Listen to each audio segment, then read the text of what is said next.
Hi folks, I'm sorry I can't be with you today, but today for class you're going to make your balance poster right here. You're going to need your notebook, your poster and your post-its, as well as your tablet to take a picture at the end. Plan today. First, you'll use your post-its to mark up the pages in your notebook that you're going to use. Then you'll add in the question, variables, and justification, followed by your data and graph, and then your claim, evidence, and reasoning. You have done most of this work in your notebook already, so it's a matter of revising and using what you've already done to make your poster. Before we start, let's take a breath. Here's the bowl. Sit up nice and tall, close your eyes if you need to, and let's breathe.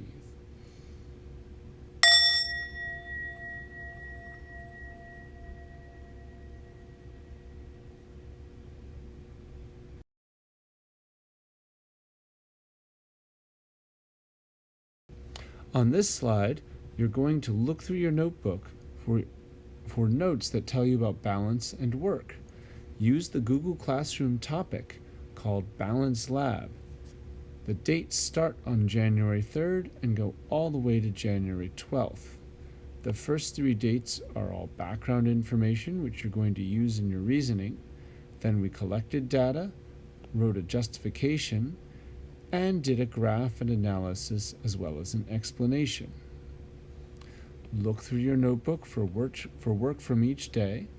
Check Google Classroom for work you turned in if you can't find it in your notebook. Use the slides on Google Classroom if you're not sure you have the notes. And use your post-its to flag the pages you need.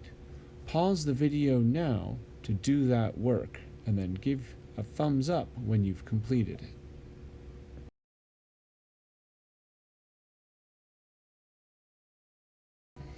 This is a quick review of your lab. We asked how we can balance unequal objects on a seesaw, how the distance from the fulcrum, that's the center here, affects the number of washers all along here that balance on the ruler. You changed the distance from the fulcrum, how far this is. You measured for your dependent variable the number of washers that balanced. When the washers were really close, you balanced 3 washers. When they were in the middle, farther away, you only balanced 2, and all the way at the end, you only balanced 1.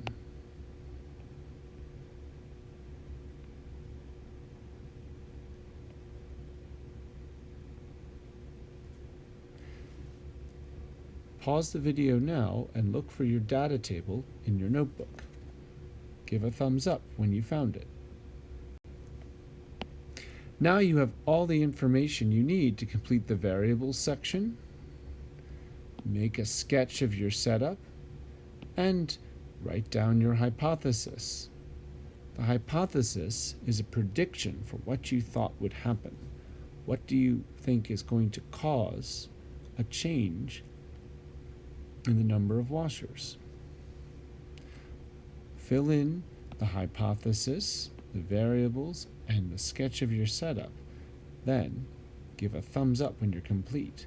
You should pause the video while you're doing this. Now you're going to write your justification. That goes right here. You're going to use your question and your variables to complete the sentence frame. What are you trying to understand? It's all about a relationship between your variables. What did you change? Usually that's the independent variable.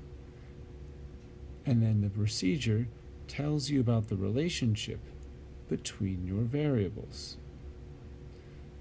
If you're not sure, the variables are written right here for your reference. Pause the video and complete this part of the work. Give a thumbs up when you are complete.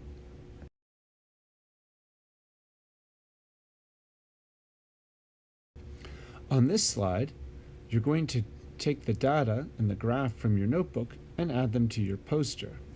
You can use your notes to help you with the data in the graph. This is the graph that we made together in class. Note how the different axes are set up and numbered, also how they're labeled. Remember that each point lines up on the x-axis as well as the y-axis. Pause the video now and work on your graph.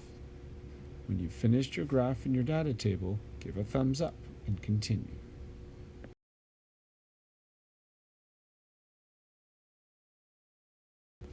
This is the section where you write your explanation, which includes a claim, right here, your evidence, right here, and your reasoning, right here.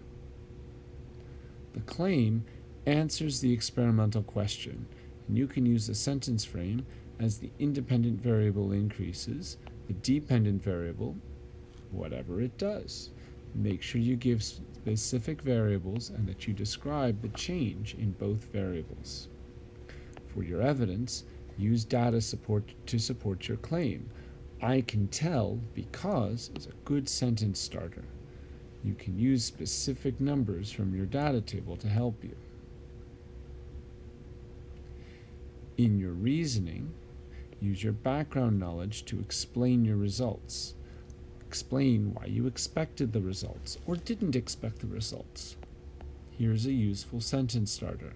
I expected these results because you can fill in the blank from there. Use the background knowledge in your notes to help you. Pause the video to work on this section, and when you're done, give a thumbs up. And some congratulations because you just finished your poster. Well done. Good work today. Wherever you are on your poster, take a picture of your progress so far to put on Google Classroom, and then add your name to your poster and turn it in. You'll be able to continue this work tomorrow. Have a lovely rest of your day.